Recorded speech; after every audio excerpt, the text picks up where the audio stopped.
subscribe to my channel. And also press this bell icon.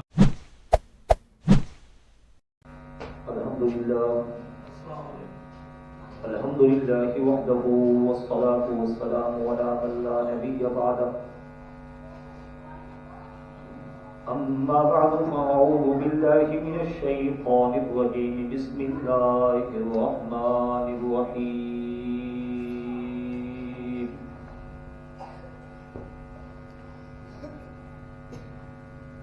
شهر رمضان الذي أنزل فيه القرآن هدى للناس وبينات من الهدى والفرقان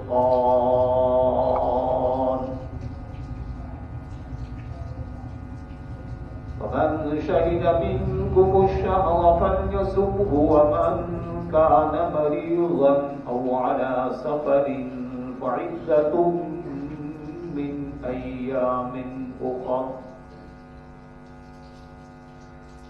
يريد الله بكم اليسر ولا يريد بكم العسر ولتكملوا العدة ولتكبروا الله على ما هداكم ولعلكم تشكرون.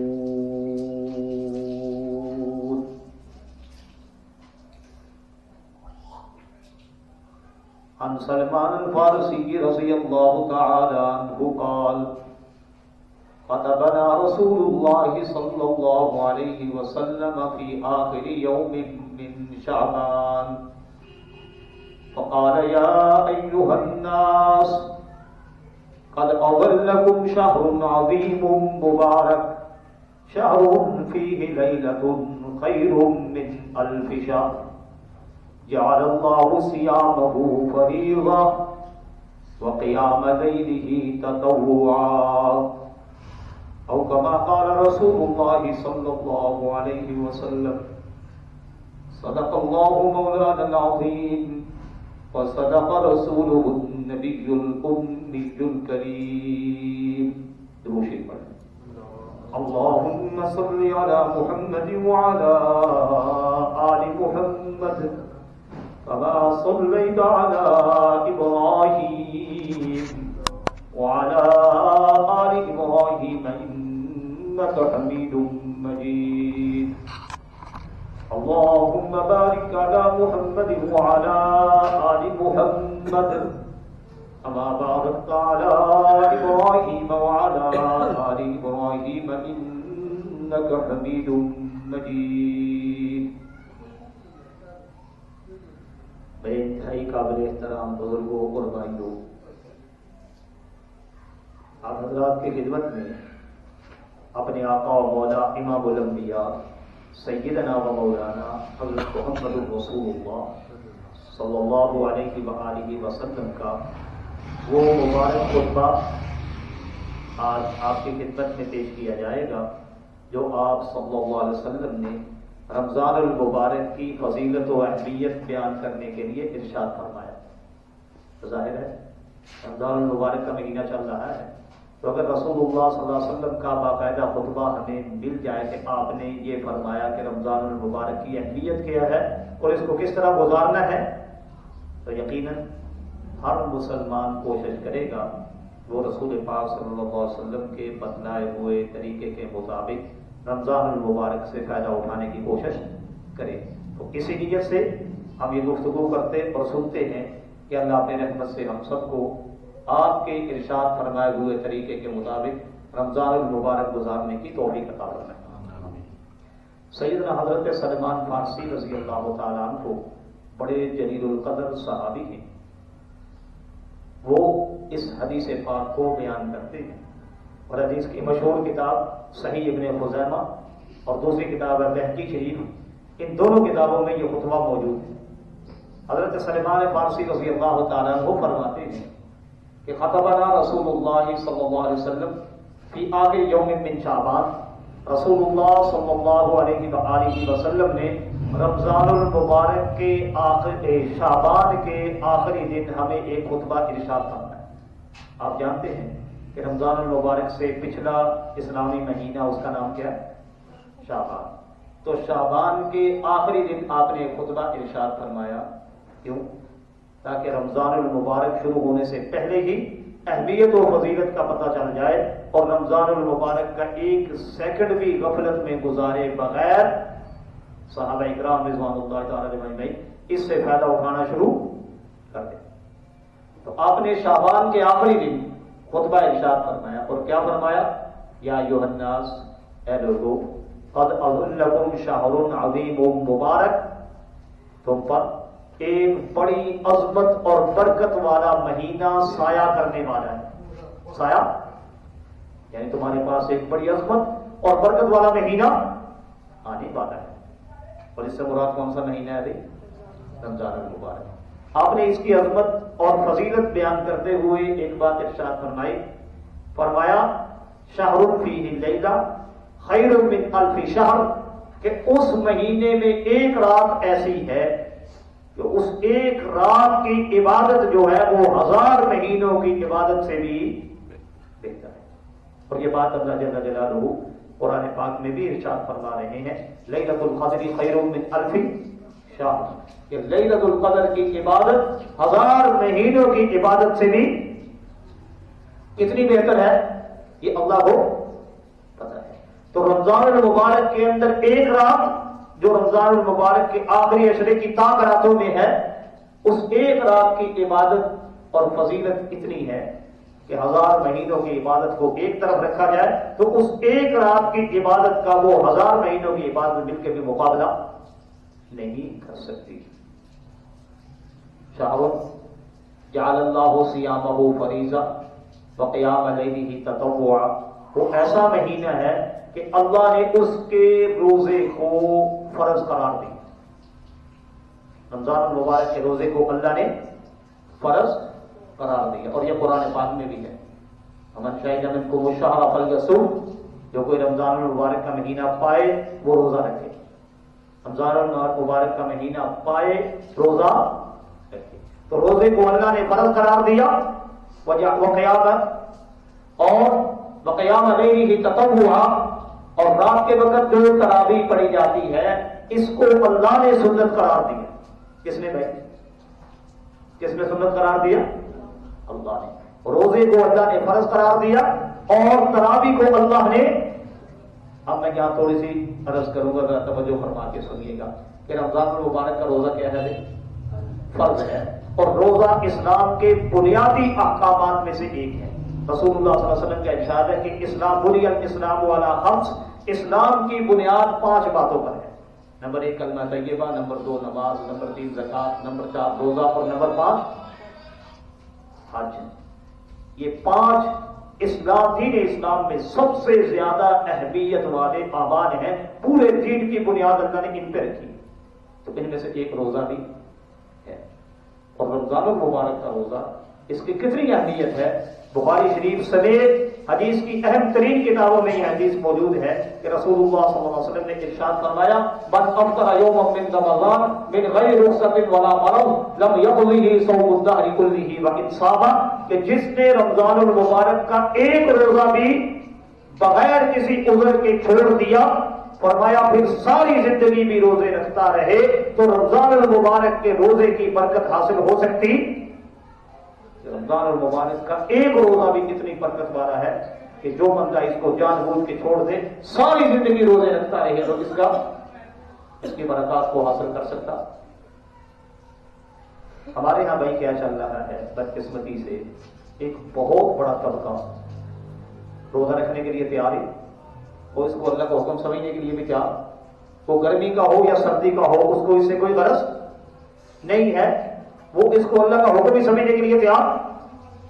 بہت بڑی غفلت ہے، بہت بڑی غفلت ہے۔ حدیث پاک میں ہے کہ جنت کے دروازے کتنے ہیں بھائی؟ بولو یار، 7۔ پہلے تو 8 ہوتے تھے، پہلے تو کتنے دروازے؟ جہنم کے 7 ہیں۔ 7 کس کے ہیں؟ لہا 7 ابواب ہے نا قرآن پاک۔ تو جہنم کے کتنے دروازے؟ 7، اور جنت کے کتنے؟ 8 ہیں۔ آپ صلی اللہ علیہ وسلم نے فرمایا کہ ایک دروازہ خاص ہے روزہ داروں کے لیے، روزہ رکھنے والے اس دروازے سے جنت میں جائیں گے، اس کا نام ہے باب الریان۔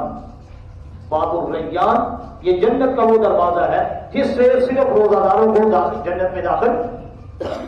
تو اللہ تو جنت کے دروازے روزہ داروں کے لیے بنا کے اور کھول کے رکھے ہوئے ہیں، لیکن کلمہ پڑھنے والے اور اللہ کو ماننے والے روزہ رکھنے کے لیے تیار. تو بھائی کس کا نقصان؟ کس کا نقصان؟ یاد رکھیے گا، رمضان المبارک کا روزہ صرف وہ بندہ چھوڑ سکتا ہے جو معذور ہو. اور معذور کسے کہتے ہیں؟ بیمار ہے، روزہ رکھے گا تو بیماری بڑھ جائے گی، یا جان جانے کا خطرہ ہے، یا بیماری بڑھ جائے گی، یا بیماری سے ابھی تندرست ہوا ہے، اگر دوبارہ روزہ رکھے گا تو تکلیف دوبارہ شروع ہو جائے گی. اسی طرح حاملہ عورت ہے یا بچے کو دودھ پلانے والی عورت ہے، تو روزہ رکھنے سے اس کی اپنی جان جانے کا خطرہ ہے، یا بچے کی جان جانے کا خطرہ ہے، یا سخت تکلیف پہنچنے کا خطرہ ہے، تو ان کے لیے روزہ چھوڑنے کی اجازت ہے. ان کے علاوہ کسی کے لیے نہیں. تو ہمارے یہاں عذر کیا ہے ابھی؟ شوگر ہونا، یہ بھی کیا ہے؟ روزہ چھوڑنے کا عذر ہے. حالانکہ بوڑھے بوڑھے بابے شوگر بھی ہے، روزہ یہ جوان ہے. اور میں نے شروع میں عرض کیا ہے کہ ہمارے ہاں تو کوئی عذر ہونا بھی، کوئی بیماری ہونا بھی ویسے ہی نبھایا نہیں جاتا. اس کا وزن تولے تو 4 من ہوگا، لیکن اس سے روزہ نبھایا کیونکہ اس بیچارے کو سارا دن کھانے کے سوا کوئی کام، تو ظاہر ہے کہ ایک دن بھوکا رہ جائے گا تو اس کی تو بہت آ جائے. تو یہ بد نصیبی کی باتیں ہیں، بد وقتی کی باتیں. تو بھائی شوگر کا مریض اگر ایسا ہے کہ روزہ رکھنے سے اتنی تکلیف ہوتی ہے جو ناقابل برداشت ہے، تو پھر تو اس کے لیے گنجائش ہے. اور اگر عام مرض ہے جس طرح عام لوگوں کو ہے، تو یہ قطعی طور پہ روزہ چھوڑنے کا عذر نہیں، اور اس وجہ سے روزہ چھوڑنے کی اجازت نہیں. اس پر ایک اور ظلم ہے جو اس سے بھی بڑا ہے کہ بدقسمتی سے مسلمانوں کا بڑا طبقہ یہ سمجھتا ہے کہ اگر رمضان المبارک میں روزہ چھوڑنے کی اجازت مل گئی تو پھر دوبارہ رکھنے کی ضرورت نہیں ہے. کچھ تو مہربانی کر کے فدیہ لے لیتے ہیں، اور کچھ اتنی بھی زحمت. یاد رکھیے گا کہ فدیہ صرف اس بندے کے لیے ہے جو فی الحال بھی روزہ نہیں رکھ سکتا، اور آئندہ بھی زندگی میں کبھی اس پوزیشن میں نہیں ہوگا کہ وہ روزہ رکھ سکے. صرف اس کے لیے فدیہ دینے کی اجازت ہے. ہاں کوئی وقتی مرض ہے تو اس کے لیے روزہ فی الحال چھوڑنے کی اجازت ہے، جیسے کہ میں نے عرض کیا. لیکن بعد میں رکھے گا، یہ نہیں کہ رمضان المبارک میں چھوٹ مل گئی جو خود سے کہ چھوٹ ہے اب دوبارہ رکھنے کی ضرورت. صرف فدیہ دے کر روزے کا بدلہ وہ ادا کر سکتا ہے جو فی الحال بھی روزہ نہیں رکھ سکتا، اور آئندہ بھی زندگی میں کبھی ایسا موقع نہیں آئے گا کہ یہ روزہ رکھنے کی پوزیشن پہ ہو. مثلا جو 90 سال کے بابا جی وہ اتنے کمزور ہیں کہ فی الحال بھی روزہ نہیں رکھ سکتے، آئندہ بھی امید، یا کوئی ایسا مریض ہے جو بیچارہ مستقل مریض ہے اور وہ روزہ رکھنے کی پوزیشن میں نہیں، تو وہ فدیہ دے دے. ہاں اگر ان میں سے بھی ایسا مریض بھی اگر زندگی میں کسی موقع پہ جا کے ٹھیک ہو گیا اور روزہ رکھنے کے قابل ہو گیا، تو اب بھی اس کے لیے حکم ہے جو کیا کرے، روزہ رکھے. جو فدیہ اس نے ادا کیا ہے اللہ اس کا اجر و ثواب اس کو الگ طور پہ عطا فرمائے. روزے کا فدیہ کتنا ہے یہ بھی سن لیجیے. یہ جتنا فطرانہ ہوتا ہے 2.25 کلو گندم یا اس کی قیمت، یہ ہر روزے کا بدلہ ہے، فدیہ ہے. اتنے کسی غریب آدمی کو دے دے، سارے روزوں کا اکٹھا دینا چاہے تو اکٹھا بھی دے سکتا ہے. اور دوسرا طریقہ یہ ہے کہ 2 وقت کا پیٹ بھر کے کسی آدمی کو کھانا سحری افطاری کرا دے اچھی طرح، تو پھر بھی فدیہ ادا ہو جائے گا. ہر روزے کے مطلب میں سحری افطاری کا کھانا کھلائے گا تو فدیہ ادا. ان باتوں کو بھائی یاد بھی رکھیں، آگے بھی پہنچائیں، کیونکہ بدقسمتی سے مسلمان کو دین کی بنیادی باتوں کا بھی علم نہیں ہے. تو رسول اللہ صلی اللہ علیہ وسلم فرماتے ہیں کہ جعل اللہ صیامہ، رمضان المبارک کے روزے کو فرض قرار دیا، وقیام اللیل تطوعا، اور تراویح کی جو نماز ہے اس کو اللہ نے سنت قرار کس نے رہے. آج کل میڈیا پر یہ باتیں ہو رہی ہیں کہ تراویح تو ہے ہی، تراویح تو ہے ہی. کیسے بد نصیب اور بدبخت ہیں یہ لوگ کہ بھئی پوری امت مسلمہ پوری دنیا میں فضول کام کر رہے. پوری دنیا میں مسلمان ایک کام کر رہے ہیں، اور رسول اللہ صلی اللہ علیہ وسلم کی اپنی مسجد میں بھی اور مسجد حرام میں بھی آج سے نہیں، رسول اللہ صلی اللہ علیہ وسلم کے زمانے سے تراویح، اور کیا کہا جا رہا ہے کہ تراویح ہے ہی. دور مرنا چاہیے ایسے بدبختوں کو. اور انہوں نے ٹھیکہ دیا ہے دین کا حلیہ بگاڑنے کا، افسوس ان مسلمانوں پر ہے جو ایسے بد نصیبوں کی بات سن کے فیصلہ کر لیتا ہے کہ واقعی تراویح کیا ہمارا دماغ ہے، پتہ نہیں میرے خیال میں اکیلا سر ہی ہے اندر دماغ نام کی چیز ہی، تو لوگ سوچنے کی ضرورت ہی گوارا نہیں کرتے کہ بھئی بات جو کی جا رہی ہے اس کو سوچ چلیں گے ہے بالکل ایسے ہی جیسے کسی بندے نے کہا بھائی تمہارا کان کتا لے گیا تو کتے کے پیچھے بھاگ گیا، اس نے کان کو چیک کرنے کی تکلیف نہیں کی کہ کان ہے کہ لے گیا کتا۔ ہماری مثال بھی بدقسمتی سے بالکل ایسی ہے کہ نیٹ چلایا، سوشل میڈیا کھولا، جو بولتا ہوا نظر آیا بس وہ کیا ہے، تو کیا بھی وہ علامت الظہر ہے، اس سے بڑا علم والا کوئی نہیں، بس اس نے جو کہہ دیا وہ حرف حاضر ہے۔ یہ بد نصیبی کی بات ہے، در حقیقت اس دور کا سب سے بڑا فتنہ یہ میڈیا ہے۔ تو مسائل پوچھا کریں علماء سے جن کو ان کو تو بیچارے کو ہو سکتا ہے خود بھی سمجھا کرنے کا طریقہ بھی نہ آتا ہو، جو آپ کو مسائل بتلا رہا ہے وہ کسی کے ایجنڈے پہ کام کر رہا ہے، وہ دین پھیلانے کا کام، اللہ ہماری حفاظت فرمائے، سمجھ عطا فرمائے اور سیدھے راستے پر چلنے کی۔ تو بھائی ہمارا دین صرف زبانی یعنی قرآن پاک اور حدیث کی شکل میں نہیں ہے، ہمارا دین عملی بھی ہے، اور اس پر سب سے پہلے عمل کس نے کیا ہے؟ رسول اللہ صلی اللہ علیہ وآلہ وسلم۔ اس لیے اللہ کہتے ہیں لقد کان لکم فی رسول اللہ اسوۃ حسنہ، تمہارے لیے اللہ کے رسول صلی اللہ علیہ وسلم کی زندگی میں بہترین نمونہ ہے۔ تو دین پر سب سے پہلے عمل کس نے کیا؟ پھر آپ نے عمل سکھایا صحابہ اکرام کو، اور وہ عمل آج تک ہو رہا ہے۔ لہذا اس طرح کی الٹی سیدھی باتیں کرنے سے دین میں کوئی کمی آ سکتی نہیں۔ صرف وہ کم عقل لوگ ہیں جو بیچارے اپنی عقل کو استعمال نہیں کرتے اور بڑی آسانی سے فیصلہ کر دیتے ہیں کہ جو کہا جا رہا ہے وہی ہے، حالانکہ ایسا اللہ ہمیں سمجھ عطا فرمائے۔ تو تراویح کو اللہ نے سنت قرار دیا۔ آگے سنیے، رسول اللہ صلی اللہ علیہ وسلم فرماتے ہیں من تقرب فیہ بخصلہ کان کمن ادی فریضۃ فیما سوا۔ رمضان المبارک کی برکتیں سنو، فرمایا جس نے رمضان المبارک میں نفلی نیکی کی، رمضان المبارک میں نفلی نیکی کی، عام دنوں میں فرض عمل کرنے کا جتنا ثواب ملتا ہے رمضان المبارک میں نفلی کام کرنے کا اتنا۔ ومن ادی فریضۃ فیہ، جس نے رمضان المبارک میں کوئی فرض کام کیا، کان کمن ادی فریضۃ فیما، کان کمن ادی 70 فریضۃ فیما سوا، اس کو اتنا اجر ملے گا جیسا کہ عام دنوں میں وہ 70 فرض ادا کر رہا ہے۔ کتنے بھائی بولو یار، ابھی جمعے کی نماز پڑھیں، جمعے کی نماز کیا فرض ہے، تو 70 جمعے کی نمازیں پڑھنے کا ثواب ملے گا۔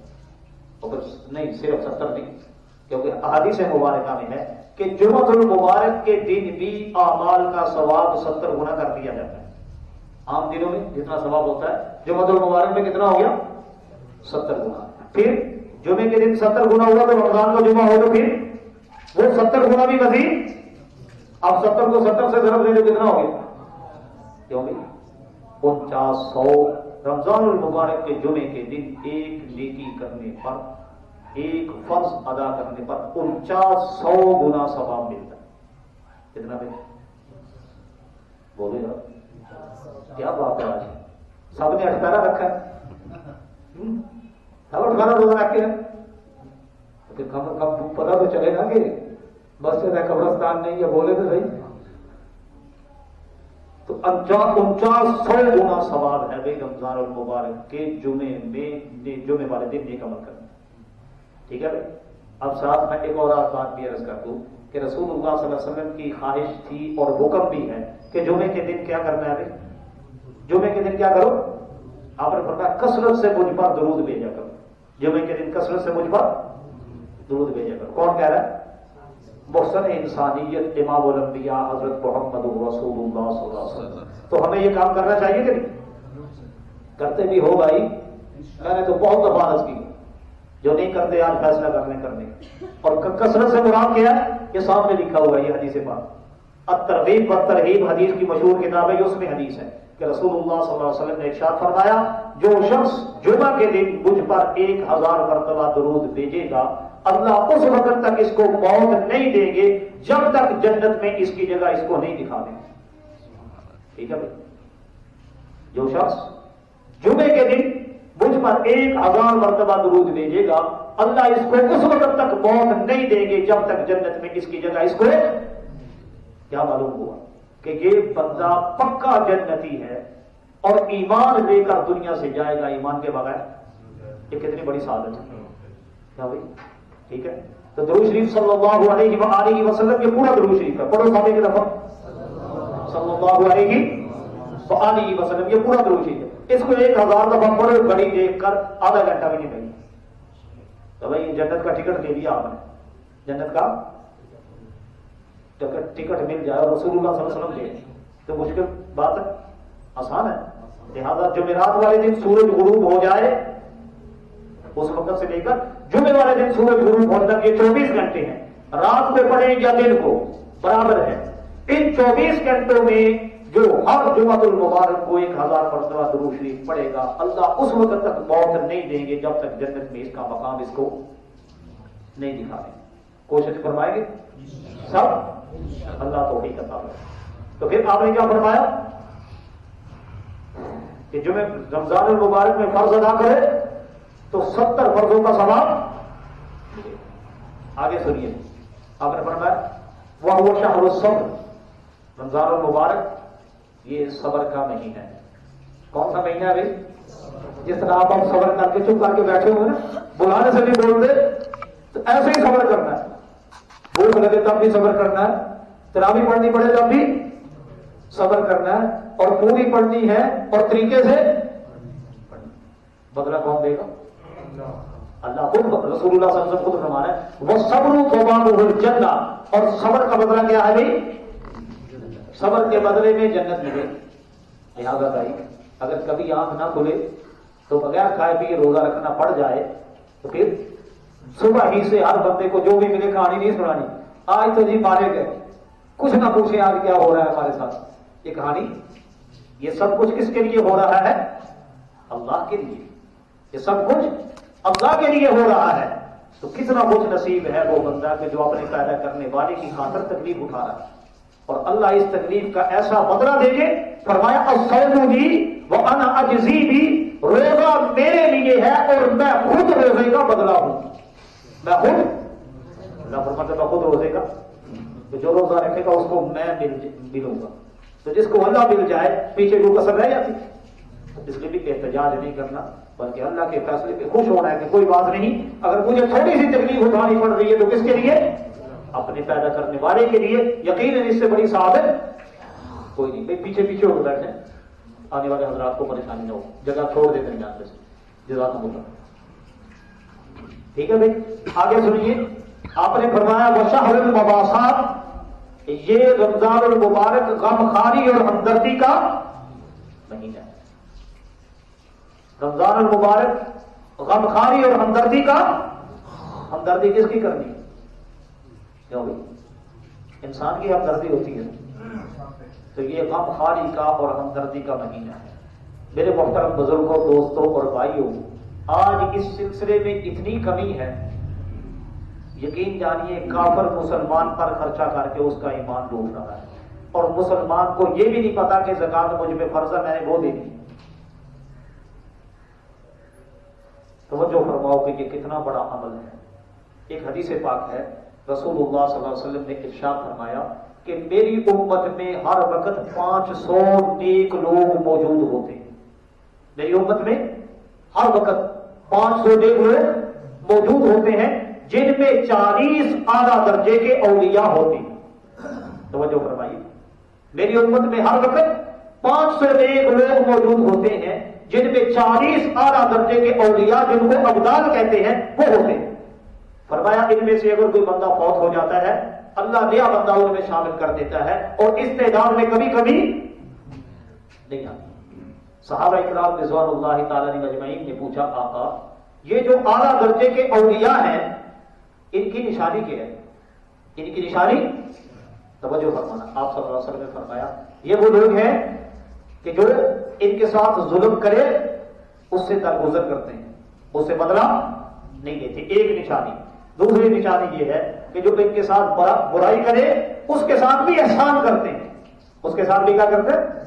اور نمبر 3 اللہ کے دیے ہوئے رزق میں سے اس کی مخلوق کے ساتھ ہمدردی، یعنی اللہ کا دیا ہوا رزق کس پہ خرچ کرتے ہیں؟ اللہ کی مخلوق پہ، اللہ کی مخلوق پہ اللہ کا دیا ہوا رزق خرچ کرتے ہیں۔ فرمایا یہ کس کی نشانی، یہ تین نشانیاں کس کی ہے بھائی؟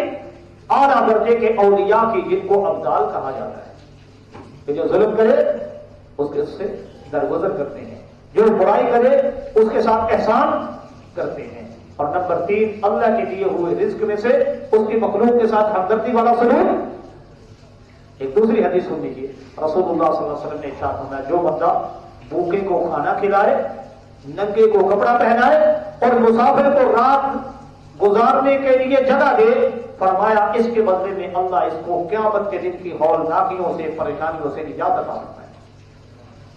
تیسری حدیث سن لیجیے، فرمایا رسول اللہ صلی اللہ علیہ وسلم نے ساری مخلوق اللہ تعالیٰ کا خاندان ہے، الخلق وعیال اللہ، مخلوق اللہ تعالیٰ کا خاندان ہے۔ وَأَحَبُّ الْخَلْقِ إِلَى اللَّهِ مَنْ أَحْسَنَ إِلَىٰ عَيَالِهِ، اللہ کو سب سے زیادہ محبت اس بندے سے ہے جو اس کی مخلوق کے ساتھ سب سے بہتر سلوک۔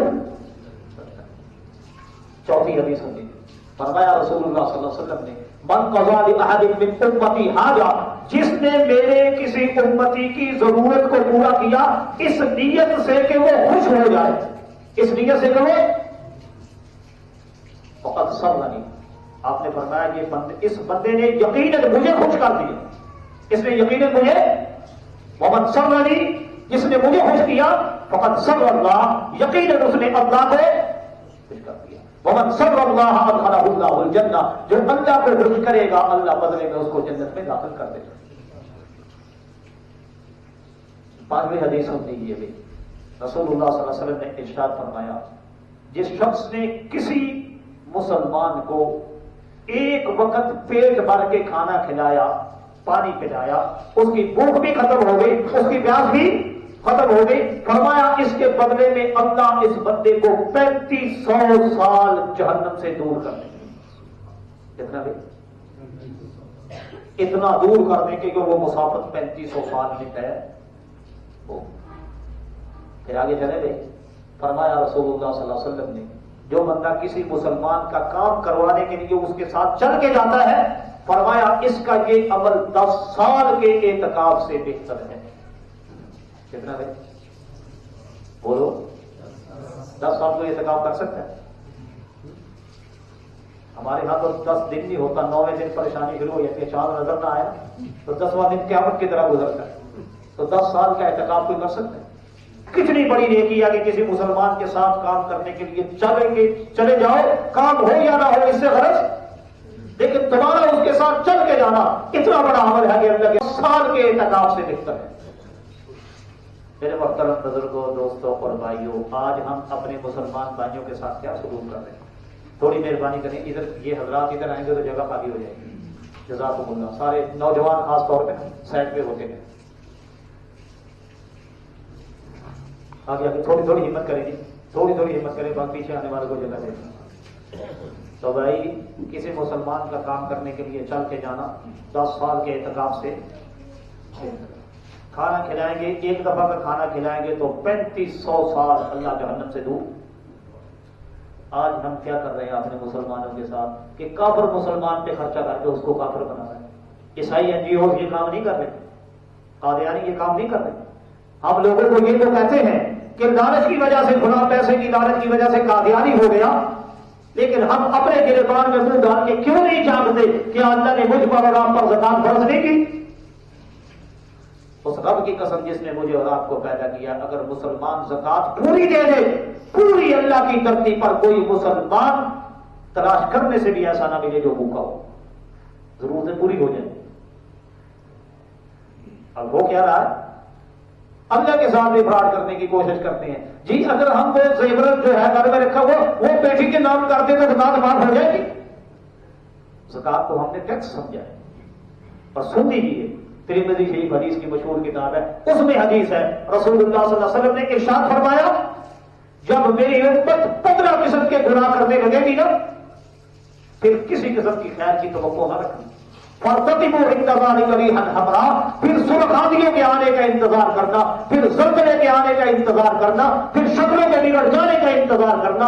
اللہ انسانوں کی شکلیں بگاڑے گا، ان کو بندر اور خنزیر بنائے گا، پھر آسمان سے پتھر برسیں گے، پھر اللہ زمین کو پھاڑ کے لوگوں کو زندہ دفن کر دے گا، پھر ہر آنے والا دن تمہارے لیے مصیبتیں لے کر ضرور ہوگا۔ فرمایا جب تم 15 قسم کے گناہ کرنے لگو گے تو یہ عذاب آئیں گے، پھر خیر کی توقع نہ رکھنا، پھر ہر آنے والا دن تمہارے عذاب میں اضافہ کرے گا، نئی قسم کا عذاب لے کر تم پر طلوع ہوگا۔ ان میں سے ایک عذاب یہ بھی ہے، ان میں سے ایک جرم یہ بھی ہے، رسول اللہ صلی اللہ علیہ وسلم نے فرمایا کہ لوگ زکات کو ٹیکس سمجھنے لگے گے، لوگ زکات کو اچھے خاصے کھاتے پیتے 16 تولے لیبر ہے، بہت آ جاتی ہے زکات دے کر۔ بھائی اللہ کے بندے زکات عبادت ہے، ٹیکس نہیں ہے، اور حدیث مبارکہ میں ہے جو زکات نہیں لیتا اللہ اس کی نماز بھی قبول، احساس ہی نہیں کہ ہم کر کے آ رہے ہیں، اس کا انجام کیا ہوگا؟ یہ ایسا زمان آئے گا جس سے جان بخشی کا کوئی راستہ۔ رسول اللہ صلی اللہ علیہ وسلم نے ارشاد فرمایا ما طلب مال فی بر ولا بحر الا بحبس الزکاۃ، خشکی یا تری میں جب بھی کسی کا نقصان ہوتا ہے اس وجہ سے ہوتا ہے کہ اس مال کی زکات نہیں ادا کی گئی ہوگی۔ اور فرمایا ما خالت الزکاۃ مالا قط الا اهلكته، زکات کا مال جس مال میں ملے گا اس کا بیڑا غرق کر دے گا، اس کا بیڑا۔ اس کے دو مطلب علماء نے بیان کرنا ہے۔ فرمایا ایک مطلب یہ ہے کہ جو بندہ زکات لینے کا حق مستحق وہ زکات کا مال لے کے اپنے مال میں رکھے گا تو یہ زکات کا مال اس کے مال کا بیڑا بھی، ایک مطلب یہ۔ دوسرا مطلب یہ ہے کہ زکات فرض ہے لیکن اس میں سے نکال کے الگ نہیں کرتا تو یہ زکات والا پیسہ اس کے دوسرے پیسے کا بھی بیڑا غرق۔ آج کیوں سب نے سر پہ ہم بازو رکھے ہوئے، کروڑ پتی ہے، روتے ہوئے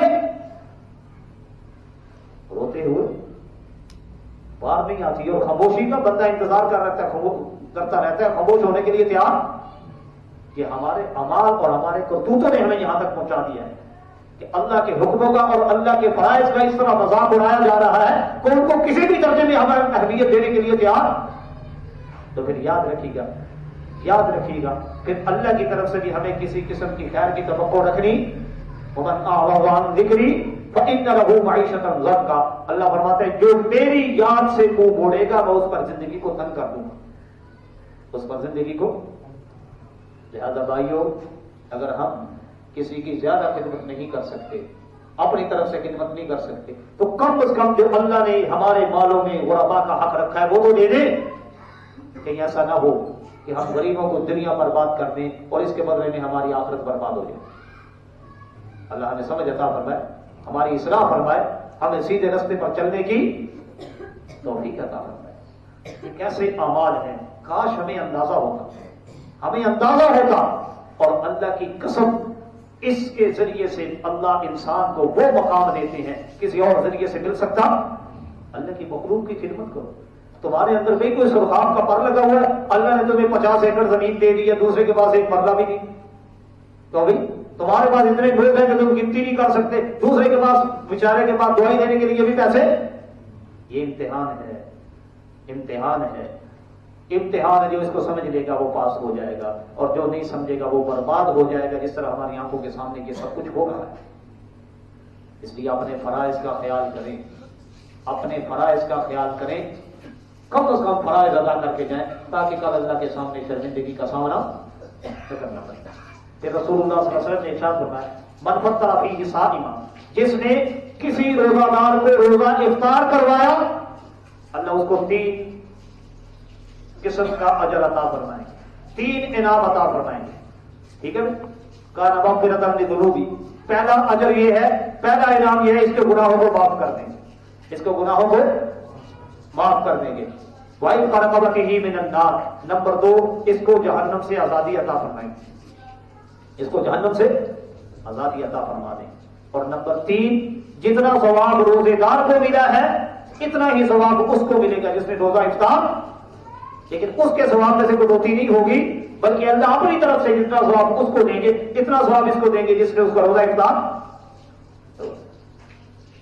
صحابہ کرام عرض کرنے غربت کا دور تھا، کہنے لگے آپ کا ہم میں سے تو کوئی بھی روزہ افطار کرانے کی طاقت، ہم میں سے ہم سب جو ہیں وہ روزہ افطار کرانے کی طاقت کوئی تو رکھتا ہے، سارے روزہ افطار کرانے کی طاقت؟ صحابہ اکرام سمجھے شاید اس کا مطلب ہے پیٹ بھر کے کھانا کھلانا، آپ نے فرمایا نہیں، یؤتی اللہ ھذا الاجر من فطر صائما علی تمر، جو کسی کو ایک کھجور دے دے گا، پانی کا ایک گھونٹ دے دے گا، دودھ یا لسی کا ایک گھونٹ دے دے گا کہ وہ افطاری کر لے، فرمایا تب بھی اللہ یہی ثواب عطا فرمائیں گے جو میں نے بتایا، گناہوں کو معاف کر دیں گے، جہنم سے آزادی عطا فرمائیں گے، اور جتنا ثواب اس کو ملا ہے اتنا ثواب روزہ افطار کروانے والے کو تو بھائی کروانا چاہیے افطار کے نہیں بولتے نہیں، تو پیسہ نکالیں گے، پیسہ اور آئے گا، جو جمع کر کے رکھتا ہے اس کو کچھ بھی ملتا۔ حدیث پاک میں ہے کہ کنجوسی اور ایمان ایک دل میں جمع، سب سے بڑی بیماری کنجوسی ہے، کنجوسی اور ایمان ایک دل میں جمع، جہاں کنجوسی ہوگی وہاں ایمان نہیں ہوگا، جہاں ایمان ہوگا وہاں کنجوسی۔ تو ہمیں اپنے اعمال پہ غور کرنا چاہیے، اگر فرائض بھی ادا کرنے کو دل نہیں کرتا تو مطلب یہ ہے کہ دل ایمان سے، اس لیے ہمیں اپنی اصلاح کی ضرورت ہے۔ حضرت یحییٰ قربو کی تابعی تھے، جلیل القدر عالم تھے، سفیان ثوری رحمۃ اللہ علیہ یہ بھی جلیل القدر عالم تھے، بہت بڑے عالم تھے۔ یحییٰ قربو کی جو تھے وہ ان پر 1000 درہم ہر مہینے خرچ کیا کرتے تھے، بڑے عالم تھے نا، ان کی خدمت کرتے تھے۔ تو حضرت سفیان ثوری رحمۃ اللہ علیہ سجدے میں نماز پڑھتے تھے نا، نفلی نماز میں سجدے میں بھی دعا کرنے کی اجازت ہے، سجدے میں دعا کیا کرتے تھے، اے اللہ یحییٰ میری دنیا کے مسئلوں کو حل کر رہا ہے، تو اس کے آخرت کے مسئلوں کو حل کر دے۔ یحییٰ ہر مہینے میری اتنی خدمت کرتا ہے کہ مجھے دنیا کے معاملات میں کوئی پریشانی، اے اللہ تو اس کے آخرت کے مسئلوں کو حل کر دے۔ جب حضرت یحییٰ برمکی فوت ہوئے، کسی نے خواب میں دیکھا، پوچھا حضرت کیا ہوا، اللہ نے آپ کے ساتھ کیا سلوک کیا؟ تو فرمانے لگے بھی اللہ نے سفیان کی دعا کی لاج رکھتے ہوئے میری بخشش کا فیصلہ کر دیا۔ تو بھائی غریبوں سے دعائیں لیا کرو، غریبوں سے بولو یار، ہم کیا کرتے ہیں؟ جو مرا ہوا اس کو مزید مارتے ہیں، اس کی گردن دباتے ہیں، یہ شیطانی عمل ہے، یہ مسلمان کے کرنے والا کام۔ حدیث پاک میں آتا ہے اللہ جل جلالہ قیامت والے دن غریبوں سے معذرت کریں گے، غریبوں سے، اور فرمائیں گے بھائی میں نے تمہیں غربت اس لیے نہیں دی تھی کہ تمہاری نظر میں میرا کوئی مقام نہیں تھا، میں نے تمہیں غریب اس لیے رکھا تھا کہ میں تمہیں نوازنا چاہتا تھا، تمہیں انعام دینا چاہتا تھا۔ وہ انعام یہ ہے جہنمیوں کی صفوں میں چکر لگاؤ، جس نے بھی دنیا میں تمہیں کوئی لقمہ کھلایا تھا یا پانی پلایا تھا اس کا ہاتھ پکڑو اور اس کو جنت ملے گا۔ اس لیے رسول اللہ صلی اللہ علیہ وسلم فرماتے تھے کہ غرباء کا خیال رکھا کرو، ان کے پاس بڑی دولت ہے، ان کے پاس وہ دولت کیا ہے بھائی؟ یہ تمہاری جنت یا جہنم کا ذریعہ ہے، ان کا خیال رکھو گے تمہیں جنت میں لے کے جائیں گے، اور ان کے ساتھ وہ سلوک کرے تو یہ آج ہم کر رہے ہیں، یہ اللہ بچائے یہ جہنم تک پہنچانے کا ذریعہ بنے۔ اس لیے بھائی کم از کم آج یہ فیصلہ کر لیں کہ ہم نے اپنے فرائض ادا کرنے ہیں۔ بولو بھائی زکات ادا کریں انشاءاللہ العزیز، اس میں جمعے پہ گفتگو نہیں کرتے، لمبی گفتگو ہوتی ہے، وہ کریں گے گفتگو اور آپ تک ریکارڈنگ پہنچ جائے گی اگر آپ چاہیں گے، اور ویسے بھی پوچھنا چاہیں تو پوچھ کے اپنا فرض پورا ادا کریں، تاکہ کہیں ایسا نہ ہو کہ غریبوں کے ساتھ زیادتی کی وجہ سے ہماری دنیا بھی چلی جائے، آخرت بھی چلی جائے۔ اللہ سمجھ عطا فرمائے، وقت نہیں ورنہ میں آپ کو بتلاتا کہ کتنے لوگوں کو اللہ نے اجاڑا ہے صرف اس وجہ سے کہ وہ غریبوں کا حق ادا نہیں کیا کرتے۔ اور سیدنا حضرت آدم علیہ السلام سے لے کر قیامت تک ایک بھی مثال اس کی پیش نہیں کی جا سکتی کہ صدقہ کرنے سے یا زکات دینے سے مال کم ہوا ہو، اور ایسا کیوں ہو؟ رسول اللہ صلی اللہ علیہ وسلم قسم کھا کے ارشاد فرماتے ہیں کہ صدقہ کرنے سے مال کم، یہ شیطانی چکر ہیں جو ہمارے دماغوں میں بیٹھے ہوئے ہیں، یہ ایمان والے کی سوچ۔ پھر رسول اللہ صلی اللہ علیہ وسلم نے ارشاد فرمایا من خفف عن مملوکہ فی، جو بندہ اپنے ملازموں کے، اپنے نوکروں کے کام میں کمی کرے گا، اس کو بھی اللہ دو انعام عطا فرمائے، ایک تو اس کے گناہوں کو معاف کر دیں گے، اور دوسرا اس کو جہنم سے آزادی عطا فرمائیں گے۔ لہٰذا بھائی ملازموں کو روزہ دار ہو تو ان کو پریشان نہیں کرنا چاہیے، کہ کرنا چاہیے تاکہ ثواب زیادہ ملے روزے کا۔ وہ سلوک کریں جو مسلمان کا شیوا ہے، یہ یقین جانیں جس طرح ہم زندگی گزار رہے ہیں یہ انسانیت کے بھی خلاف ہے، اسلام کے خلاف تو ہے ہی، انسانیت کے بھی وقت زیادہ ہو رہا ہے لیکن کیا کریں؟ یہ باتیں نہ کریں تو کیسے پتہ چلے گا؟ ایک صحابی آئے رسول اللہ صلی اللہ علیہ وسلم کی خدمت میں، عرض کرنے لگے آقا ہم اپنے غلام کو، اپنے نوکر کو کتنی دفعہ غلطی ہو جائے تو معاف کر دیں۔ رسول اللہ صلی اللہ علیہ وسلم کے زمانے میں نوکر غلام ہوتے تھے، آپ کو پتہ ہی ہے، وہ منڈیوں میں جانوروں کی طرح بکتے تھے، ان کے کوئی حقوق نہیں ہوتے تھے، وہ جو کمائی کرتا تھا اس کے آقا کی ہوتی تھی، اپنی مرضی سے نکاح نہیں کر سکتا تھا، اپنی مرضی سے اپنے فیصلے، ایسے نوکر تھے۔ تو صحابی آگے پوچھنے لگے آقا ہم اپنے نوکر کی غلطی کو کتنی دفعہ معاف کریں؟ آپ خاموش ہو۔ انہوں نے پھر سوال کیا ہم اپنے نوکر کی غلطی کو کتنی دفعہ معاف کریں؟ آپ پھر خاموش ہو گئے۔ تیسری دفعہ پھر سوال کیا نوکر کی غلطی کو کتنی دفعہ معاف کریں؟ آپ نے فرمایا ایک دن میں 70 مرتبہ غلطی کرے تو معاف کر دیا کرو۔ کتنا نہیں؟ کتنے دنوں میں؟ ایک دنوں میں۔ یہاں تو نوکروں کی بات تو ایک دن، یہاں تو بیوی کو معافی نہیں ملتی۔ طلاقیں کیوں ہوتی؟ سارا دن بیوی خدمت کرے گی، رات کو اس کے منہ پہ کالک مار دی جائے گی، اور اگر ایک غلطی ہو گئی تو پھر اس کی معافی ساری زندگی، پھر اس کی ماں بہن سب ایک کر دی جاتی ہیں۔ تو ایسے گھروں میں بلا اللہ کی رحمت آئے گی؟ بتلائیے۔ تو ہمیں مسلمان بننے کی ضرورت ہے کیا بھائی؟ اس لیے اللہ ہمارے جیسے مسلمانوں کو قرآن میں کہنا ہے یا ایھا الذین آمنوا آمنو، اے ایمان والو ایمان لاؤ، اے ایمان والو۔ ابھی تم زبانی مسلمان ہو، ابھی تم ویسے مسلمان نہیں ہو جیسا مسلمان ہونا چاہیے، جیسا مسلمان اللہ کو چاہیے ویسے، اس لیے بھی اپنا دین سیکھو اور اس دین کے مطابق ہم چلیں گے تو اللہ کی رحمت سے دنیا کے گھر بھی ہمارے جنت کا منظر پیش کریں گے، اور آخرت کی جنت میں بڑی آسانی سے۔ تو نوکروں کے ساتھ زیادتی نہیں کرنی، بلکہ ان کے ساتھ جتنی خیر خائی بہتری کرو گے اتنی ہی اللہ کی رحمت تمہاری طرف متوجہ۔ آپ نے فرمایا 4 کام اس مہینے میں تم نے زیادہ سے زیادہ کرنے ہیں۔ کتنے دن؟ پہلا کام یہ، 2 کام اللہ کو راضی کرنے کے لیے، اور 2 کام تمہاری ذاتی ضرورت ہے، ان کے بغیر تمہارا چارہ کام۔ جو 2 کام اللہ کو راضی کرنے کے لیے کرنے ہیں، پہلا کام یہ فرمایا کثرت سے لا الہ الا اللہ پڑھا کرو۔ کثرت سے پڑھا کرو۔ کلمے کے بڑے فضائل ہیں لیکن ابھی وقت نہیں ہے کہ میں اس کو بیان کر سکوں، لیکن یہ ہے کہ یہ کلمہ اتنا طاقتور ہے، اگر اس کا مطلب سمجھ کر اور اس پر یقین رکھتے ہوئے انسان زندگی میں ایک دفعہ پڑھ لے اور اس کے مطلب پر یقین ہو، پھر ساری زندگی کوئی بھی نیک عمل نہ کر سکے تب بھی ایک دن یہ کلمہ اس کو ہمیشہ کے لیے جنت میں لے جائے۔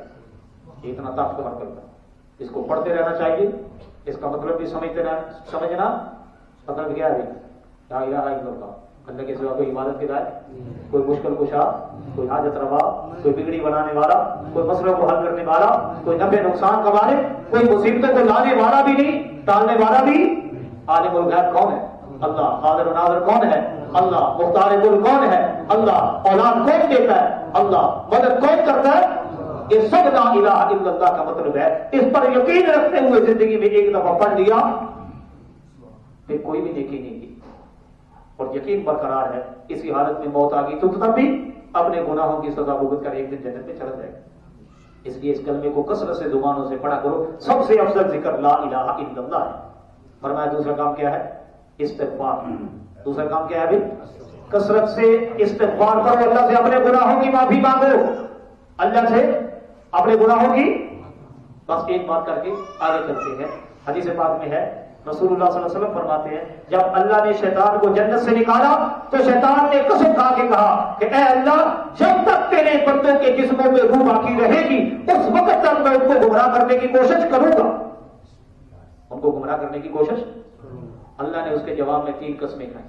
کتنی بھائی؟ 3 قسمیں کھا کے ارشاد فرمایا لا ازال استغفر لهم، لا ازال اغفر لهم فاستغفرونی۔ میری بات بھی سن دے، جب تک بندے مجھ سے معافی مانگتے رہیں گے میں ان کو معاف کرتا رہوں گا۔ اس لیے بھائی جو غلطی ہو جائے تو کیا کرنا ہے؟ گناہ ہو جائے تو معافی۔ ایک دن میں 100 دفعہ بھی گناہ ہو جائے تو کیا کرنا ہے؟ معافی ضرور مانگنی ہے۔